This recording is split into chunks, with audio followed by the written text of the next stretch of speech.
Hey guys, Andy here from Mediocre Hobbies coming at you with an experimental painting technique. I don't know.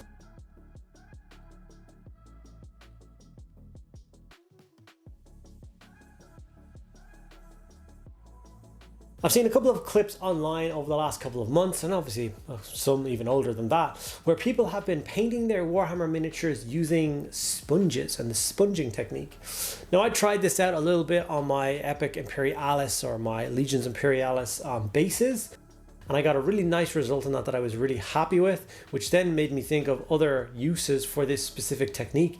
How useful is it trying to paint normal things for Warhammer? So I thought I would jump in today and have a play around with that technique. I'm going to be kind of leaning into that triad system again. I'm going to go for the 3 layers of colors that I know kind of sit well on top of each other, and I'm going to try and sponge up through those colors, get a nice gradient through it, and see what we can get through. The sponsor of today's video is Proxy Wars. They are an awesome company. They produce alternative sculpts for 3D printing at a really affordable price. These are not a company where you buy STL files from. These guys are a company that you literally buy the physical files from, or the physical miniatures from. They're very well priced. You get some absolutely awesome sculpts. I've done, I think, 5 or 6 videos for them now, and I've never been disappointed by anything I've been painting up. So if you want to check out those guys, they are linked in the description below, and check them out and let me know what you guys think. Before I get into the video, I just want to make 2 quick points. One, big thank you to all my patrons. You guys are amazing. The community is growing month to month. It's going from strength to strength. One of the hiccups that we are currently facing, though, is the free membership ability on our Patreon videos. It's a bit of a nightmare. And people are coming up on board, and instead of joining the Patreon, they're just selecting the free option. Obviously, there's absolutely no benefits for me or for you for the free membership. It's something that was forced on us creators by Patreon, the company itself, and we all hate it. So if you are looking to get involved, the lowest amount that where you will get some benefits is the €3.60, which is a pot of paint, and you get access to all the benefits like a private Discord server and an extra video every single week just for you guys. That's 50 extra videos a year. I think it's pretty worth it. And my second point before I get into the video is I am trying to get to 40,000 subscribers before the end of 2023. We passed 38,000 subscribers yesterday, so I'm hoping that we can steamroll through the finish line and get that done. I would really appreciate you guys if you help me out. Hit that subscribe button. Okay, without further ado, let's start sponging on paint and see what happens. Okay guys, so this is the tank that I have chosen. It is a Eldar alternative. It's from their Space Elf range and from Proxy Wars. They do actually a stunning range of bits and pieces for them, different Phoenix Lords and different Aspect Warriors, all those kind of bits and pieces. You want to check them out, like I said, I will leave a link in the description. You can go check out Proxy Wars for yourself.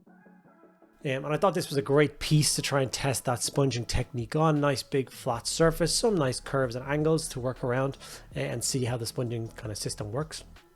All I did was tidy up the model a little bit and give it a nice, just jet black coat of paint. I used the Chaos Black spray from Games Workshop, and that's it. From there, it's straight into painting. As you can see, it's got a little bit of a mold slip, unfortunately, from 3D printing. That happens sometimes. It is an unfortunate thing. You could reprint the entire thing, but obviously it's such a big piece and so time consuming that I didn't bother. These are the paints that I'm going to be using. Once again, leaning on the Two Thin Coats paints to try that triad system. So the Berserker Red, Scarlet Red, and Demon Red, to basically build up that gradient and that color in the hull of the vehicle and see if this whole technique really works. I have seen it work on some Eldar jet bikes and stuff, but the guy was using a much smaller thing, like he was a small bit of foam on a tweezers and he was prodding and poking. So I'm gonna go a little bit bigger, a little bit of a chunky piece of foam, if you will. So I'm gonna tear off a bit of this case foam, and I'm going to be using this the entire time for the entire 3 stages of sponging that I'm going to do on this tank, and see what kind of technique we can get. So the idea or the premise that I'm going to go for is the same kind of idea that I go for when I'm getting my guard tanks painted or my heresy tanks painted, or I use that kind of stipple technique. The idea is that I'm trying to get through the concept that the paint has like multiple layers. It shouldn't be this completely clean, smooth coat of red. That would make it look like a toy. I want this thing to look like a vehicle that's, you know, war-torn, if you will.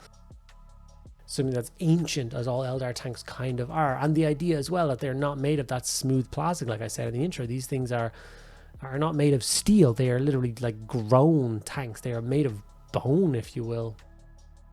So I definitely want to get across that it is not like perfectly smooth.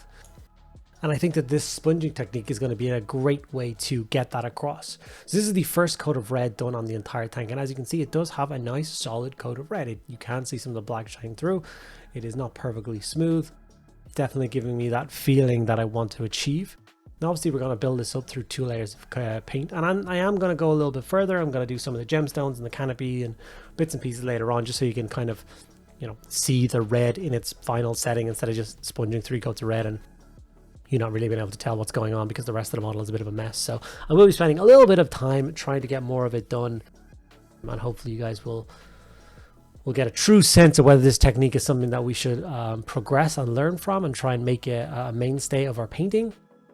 Whether you can be consistent enough. That's one of the things that I struggle with the process of doing it, was trying to get a consistent kind of color across the tank, if you will. How much pressure, is that too much paint on this sponge? It's a lot harder to judge how much paint is on a sponge than a dry brush, for instance. So I did struggle back and forth a little bit with that.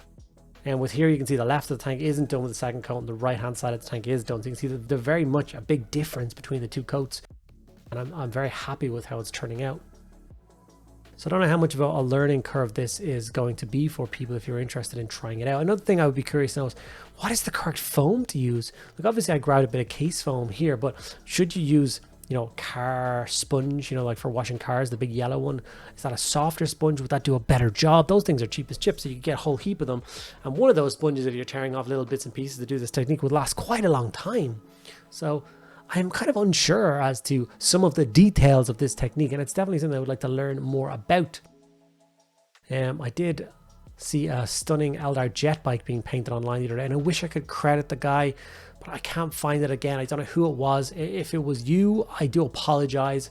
If you're seeing this video, you did an absolutely stellar job painting up an Eldar jet bike with this scheme throughout the week, and I would love to learn more from you as to how you did it. As you can see, I'm going into the sanguine red now, the sanguine red, if you will, which is the brightest red, the final layer of kind of sponging that's being done on the tank. As you can see, I'm being selective. It's a lot less paint on the sponge, and I'm just trying to hit the kind of higher pieces, the more raised areas, to give it kind of like a highlight thing. Make sure I get all the sharp edges as well. And this is where I'm going to jump in and throw on a quick bit of color on the rest of the area, just to, I don't know, like frame the red, if you will, so you can get a true sense of how the red sits on top of a tank. So I grabbed a little bit of black, and I blacked in all of the vents, the intakes, if you will, for the Eldar flyer, and of course the canopy. I also did all the gemstones across the tank, and then it was time to actually start on the gemstones. So I just pulled out 2 turquoise colors, one darker, one lighter, and I just did a crescent moon on the gemstones. If you've never seen painting gems before, you take literally a teardrop shaped thing, which is the gemstone, and you go from top right with the dark turquoise and sweep it down and left, leaving going, like a crescent moon across the bottom of the gemstone. Then you jump up to the brighter turquoise and do the same thing again on a smaller part. So inside that first crescent moon of turquoise that you painted, a dot of white in the top left corner. And then after that, I like to put a coat of hard coat over the top just to make it shine like a gem. It's such a simple technique. I don't know whether I explained it very well there. Perhaps an entire video on just that would be a good idea for the channel. But the hard coat makes it pop and makes them look like gemstones. And then, as you can see, some of these gemstones have little frames on them. So we're going to go in and attack those frames with a little bit of gold as well. This will just finish off those bits, make them look like the kind of revered pieces that they are. They are very important to the Eldar race, so they are something that deserves a little bit of attention when you are painting them up. And as you can see, I'm being quite careful to not hit any of the red or any of the gemstone work that I've already done with this gold color. And once that's done, that's me. I'm going to call this tank for now done. I definitely think that finishing off those little bits of pieces has helped to frame the red like I wanted it to. How do I feel about the red paint job at the end? I actually quite like it. It's turned out a little bit better than I expected. I would like it to kind of pop a little bit more, maybe a little brighter. So perhaps I could have mixed another color in with the final red to make it pop a little bit more and gone a little bit more on the kind of raised areas. That is a potential that I can work towards in my next example of this, but so far, I'm happy enough. A couple of still images of what it might look like on the tabletop, just to give you guys an example. And like I said, I would love to hear what you guys think of this. And is it something that you are curious to try yourself, or a technique that you have absolutely no interest in? Please let me know below. Okay guys, and there we have it. I have sponged on and created this Nice kind of mottled red color scheme for this alternate Eldar sculpt from Proxy Wars, sponsor of today's video. Check them out in the description below. So yes, I like how the result turned out. I think it definitely suits armies and stuff like this. And remembering that Eldar is bone. I know it's a weird thing to come to terms with, but they don't like produce tanks on a factory floor and stamp out these frames. They're literally grown through music and stuff, so it's wraith bone construct. So I feel like it should be a little bit rougher and a little bit more kind of textured, not really silky smooth like some people would say. I think this technique definitely has its place.